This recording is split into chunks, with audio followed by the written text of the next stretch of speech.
Hi guys! Welcome back ulit dito sa aking channel. At meron tayo ditong natanggap na isang HP OfficeJet Pro 7740. Ito ay isang all-in-one OfficeJet printer. Ang company niya ay HP. Yan. Ang HP OfficeJet Pro 7740 ay all-in-one printer. Pwede siya sa print, copy, scan at sa web. Okay, so ito ay big printer. A3 size yung kanyang maximum paper. Yan. Kaya niya mag-hold ng A3 at meron din siyang A4 size. Okay. So ito yung kanyang automatic fader sa scanner. At ito naman yung kanyang single feed sa kanyang scanner. Bago natin i-start itong pag-check up nitong printer na to ay shoutout ko muna si Sir Leo. Nandito na yung iyong printer at try ko yung best ko na mapagana natin ito. I-share ko sa iyo ang video na to para panood mo rin kung paano ko inayos ang iyong printer. Okay? Guys, ang sabi pala ng Sir Leo dito sa kanyang printer ay nag-replace lang siya ng yellow cartridge and then hindi na siya nag-work. May display error message na dito sa kanyang control panel. So check natin ngayon yung kanyang error message dito sa kanyang control panel display. Power on natin.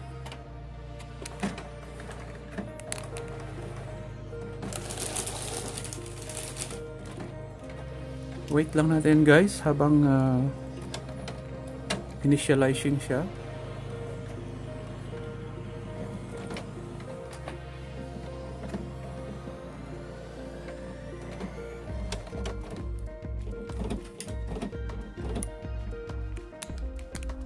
Okay, so tapos na siya mag-initialize at ito naka-display na yung kanyang error message. Focus natin para yan. Okay, so yung kanyang error message, supply system problem.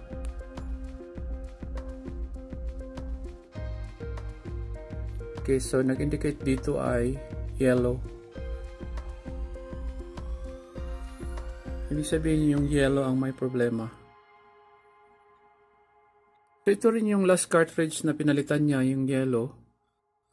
So nagtataka siya bakit nagpalit lang siya ng cartridge and then hindi na nag-work. Okay, so i-start na natin. I-install muna natin itong bagong yellow na ink cartridge. Baka sakaling mag-okay na agad yung kanyang problema. Okay? So open natin tong window ng cartridges. Yan. So yan yung kanyang cartridge. So eject natin tong yellow. Push. Yan. So na-eject na. Kung papansin natin dito ay nag-overflow na yung kanyang ink. Kaya na lumabas na. Try natin i-replace ng bago. Open natin to.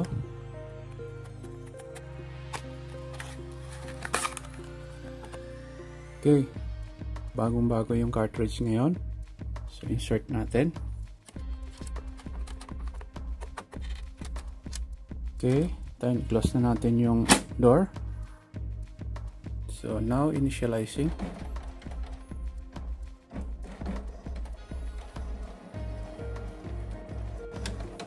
So guys, may panibagong error siya dito. Yung cyan at yung black indicated cartridges are low. So okay lang. Nag-warning lang siya na low ink na yung color na cyan at yung black ng cartridges. Now initializing siya dun sa yellow na ating nilagay. Sana mag-okay na guys. Kasi very badly needed ni Sir Leo ang printer na to para sa kanyang project sa company. So yan muna natin siya mag-initialize.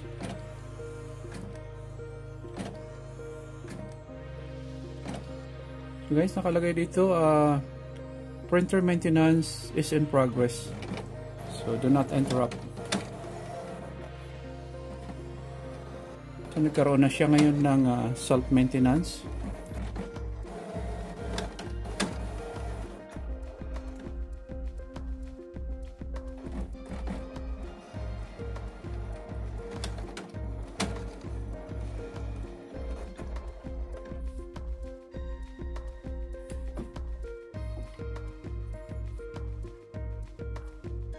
Okay guys, the same problem pa rin yung error niya. Nag-replace na tayo ng bagong yellow ink cartridge, pero ito ulit yung kanyang error message.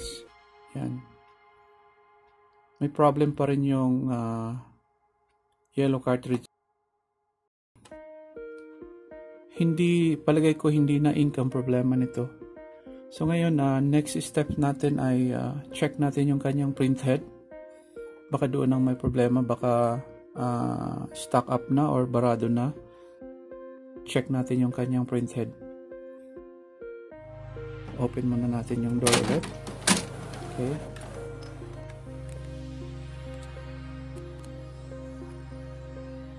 Check ulit natin itong yellow. Yan. So guys, ito nag-overflow talaga. Old cartridge na to na ating tinanggal, palagay ko working din to. So pareho sila naging problema. Okay, eject natin lahat ng cartridge. Team black, magenta, and cyan. Pansin natin dito ay i-zoom natin. Okay, yan. Kanyang ink nag-overflow na talaga. Palagay ko nagkaroon ng problema to guys. Try natin i-remove itong kanyang head and then i-cleaning natin. Then try natin na after cleaning, test ulit natin. Baka sakaling mag-work na. Okay.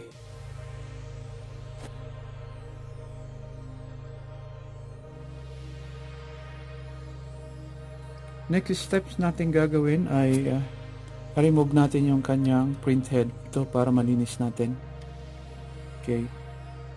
Hindi na natin siya i-power off kasi pag ipa-power off natin, yan, magpa-park yung kanyang print head doon sa park area na yon. So hindi natin ma-remove. Gagawin lang natin ay i-unplug lang natin yung kanyang power. Para safe lang tayo, wala siyang power. So now, i-eject na natin yung kanyang print head. Meron lang naman tong kapag makita natin yung clip na to, yan. So yan lang yung nag-hold ng kanyang print head. Yan. So i-slide up lang natin yan pag ganun. Yan. So may eject na natin yung kanyang cartridge. Try natin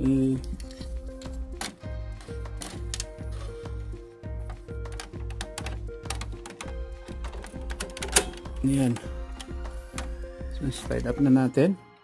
Tapos eject na natin. Okay.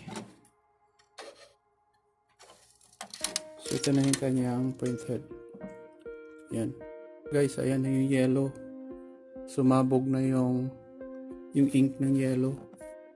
Kaya yung print head niya, napakadumi na. Puro overflow na ng ink yung kanyang head.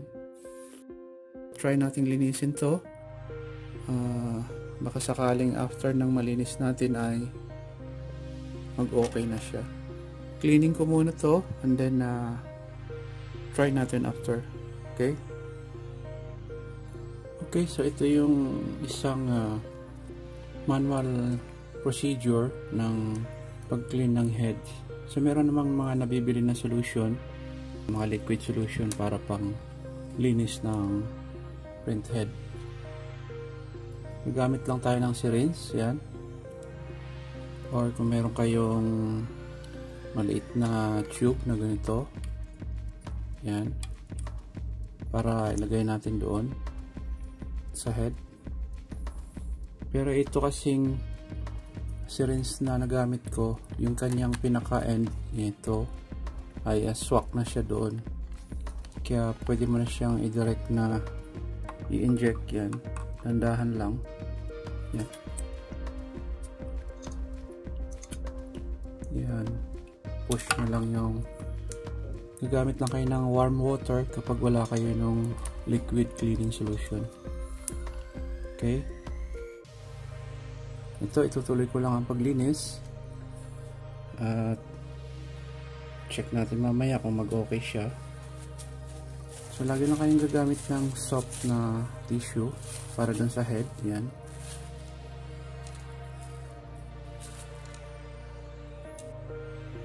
Patuyuin ko lang muna to and then check natin mamaya, sana mag-okay na siya. Okay guys, so nalinis na natin yung kanyang print head. Try na natin, sana mag-work. Power on.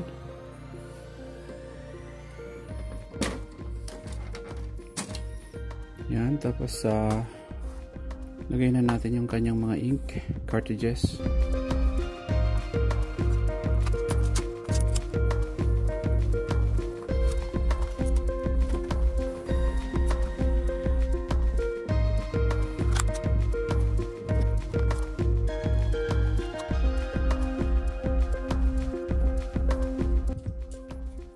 Okay, install na natin.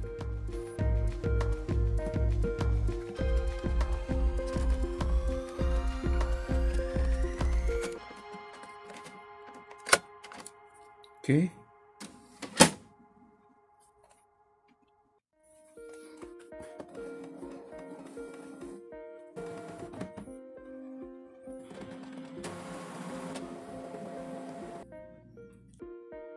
Ito, may panibago siyang error message, alignment needed, at meron pa siyang incompatible cartridges. Yan, yung magenta. Check pa natin kung ano yung mga error niya. Yan, alignment recommended, but pag i-press mo tong okay, ayaw niya magtuloy. See? So later, and then incompatible cartridges sa taas. Check natin. So check natin sa setup. Yan, may incompatible cartridges. Check natin. Okay, so dati yung before natin siya i-clean yung kanyang print head, yung yellow ang may problema. Ngayon naman nag-empty na yung cyan, magenta sa kayong black. Okay, so now meron naman tayong reserve dito na cartridges. Yan, yung magenta, cyan, saka itong black. Yan, try natin mag-replace ng bagong ink kung na-fix niya tong error na to. Okay, so open natin to. Okay,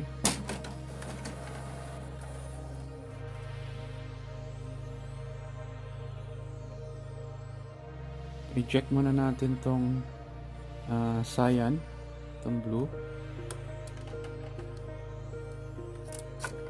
Yan, tapos try tayo mag-replace ng bagong ink cartridge niya na cyan. Check natin kung mag-okay yung error message niya.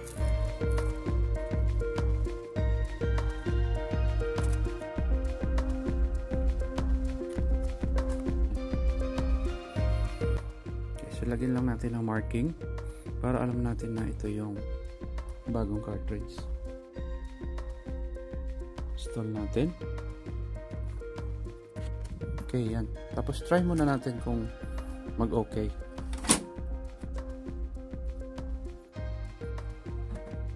Yan.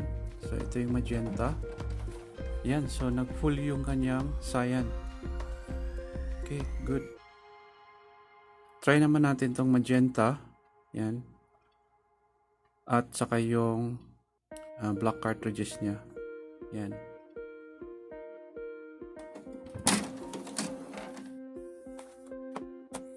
Okay, check natin itong magenta. Parang empty na rin kasi magaan na yung kanyang timbang. Ito yung ating magenta. Open natin.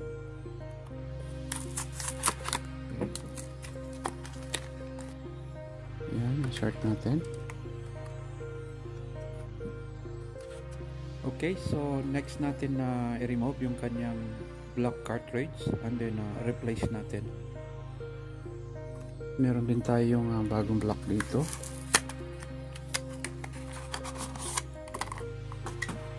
Okay. Yan.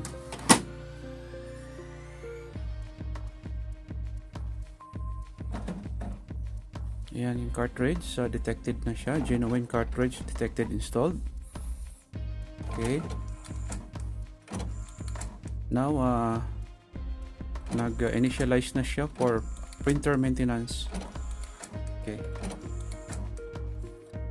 Cleaning the head. Yan. Sana mag-work na siya.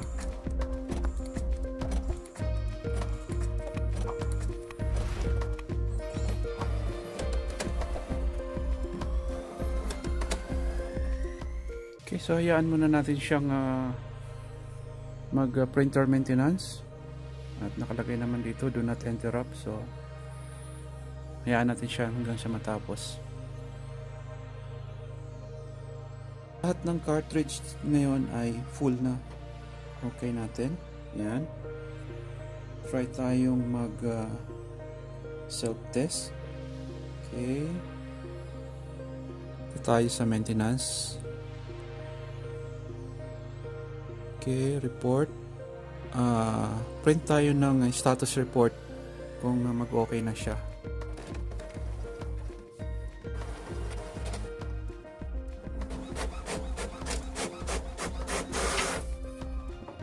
Okay, so ito na yung kanyang printout. Look. Complete na yung colors na nag-print sa kanya. Okay, so try natin dito sa print quality report. Okay, print.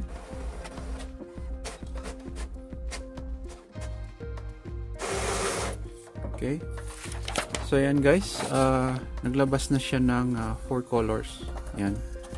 Mag-try na lang tayo mag-print connected sa computer para malaman natin kung okay na o hindi. Pero so far yung kanyang self-test, yung status report niya at yung kanyang pattern report ay okay na siya. Nag-install na ako dito ng printer driver ng OfficeJet Pro 7740. Mag-try tayo mag-print, hook up dito sa aking PC. Okay, kahit ano lang tayo, print test page lang tayo. Okay, kahit isa lang. Ma-try lang natin kung mag-work siya.